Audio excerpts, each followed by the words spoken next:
আজকের ভিডিও থেকে আপনারা জানতে পারবেন বাংলাদেশের সময় হিসাবে ইউটিউবের রিকোয়ারমেন্ট কোন সময়ে আপডেট হয়। এখানে আপনারা দেখতে পাচ্ছেন যে সাবস্ক্রাইবার আছে, এই সাবস্ক্রাইবার ইনস্ট্যান্ট আপডেট হয়। আর পাবলিক যে ওয়াচ টাইম আছে এটা বাংলাদেশের কোন সময়ে আপডেট হয় এই ভিডিওতে আমরা লাইভ দেখাবো। এছাড়াও আপনারা দেখতে পারবেন এখানে যে গত 1 বছরের ওয়াচ টাইম আছে, এই ওয়াচ টাইমটা বাংলাদেশের সময় হিসাবে কখন আপডেট হয় এই দুইটা আজকের ভিডিওতে তুলে ধরবো। চলুন আজকের ভিডিওটি শুরু করা যাক। এই কাজটি করার জন্য সর্বপ্রথম আপনি গুগল প্লে স্টোর থেকে ওয়াইটি স্টুডিও অ্যাপ্লিকেশনটা ইনস্টল করে নেবেন। ইনস্টল করা থাকলে প্রবেশ করবেন। প্রবেশ করার পর এরকম একটি ইন্টারফেস ওপেন হবে।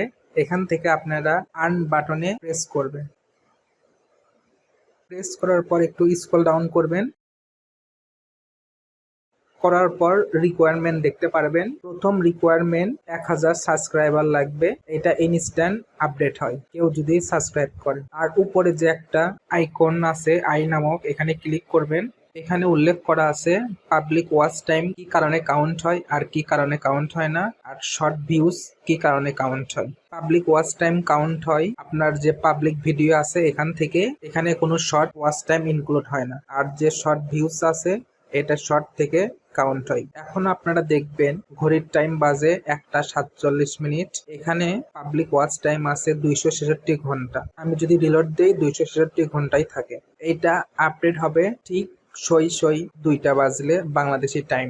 আমি আমার ঘড়িতে 2টা বাজলে আমি দেখাবো আপডেট হয় কিনা। এখন দেখে রাখেন 1:47 বাজে 266 ঘন্টা আছে। আর এইটাও দেখে রাখেন অ্যানালিটিক্স সেকশনে যাওয়ার পর ওভারভিউ সেকশনের ভিতর যে ওয়াচ টাইমটা আছে এটার ভিতর প্রবেশ করব। উপরে ডেট দিব 365। এখানে আছে 337 ঘন্টা লাস্ট 1 বছরে। এটা কখন আপডেট হয় এটাও জানতে পারবেন। আগে আমরা দুপুর 2টার সময় দেখব এইটা আপডেট হয় কিনা। 337 এটা আপডেট হবে না, এটা আপডেট হবে 4টা বাজলে। আপনারা দেখে রাখেন 337 আর এখানে আছে 266। এবার দেখেন 1:59 বাজে আমার সাবস্ক্রাইবার 210। একটু আগে দেখাইছিলাম 209 ছিল। এখানে দেখেন অটোমেটিক আপডেট হয়েছে। এখানে আছে 266 পাবলিক ঘন্টা। আমি রিলোড দিচ্ছি, এখনো 266 ঘন্টা আছে। আমি আর 1 মিনিট অপেক্ষা করি। দেখেন 2টা বাজলো। এবার আমি রিলোড দিব, 266 ঘন্টা থেকে বেশি হবে।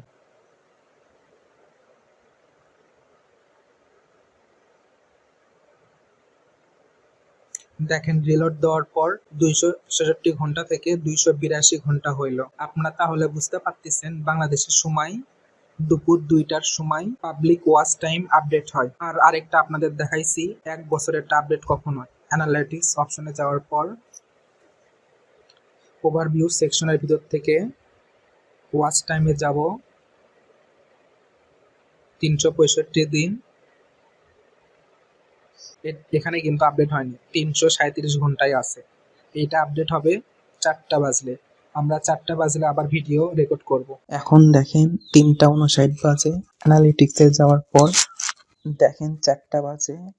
এখানে 365 দিনের ওয়াচ টাইম আছে 337। এখন রিলোড দিলে বেশি হবে।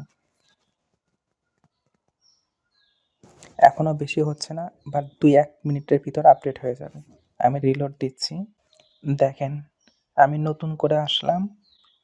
এখন 4:01 বাজে, 337 ছিল, 358.3 ঘন্টা হয়েছে। আজকের ভিডিওটি এই পর্যন্তই। আমাদের ভিডিও যদি ভালো লেগে থাকে তাহলে লাইক করবেন এবং কমেন্ট করতে ভুলবেন না। আর আপনি যদি আমাদের চ্যানেলে নতুন দর্শক হয়ে থাকেন তাহলে সাবস্ক্রাইব বাটনে প্রেস করে দিবেন। আমাদের ভিডিও দেখার জন্য আপনাকে ধন্যবাদ।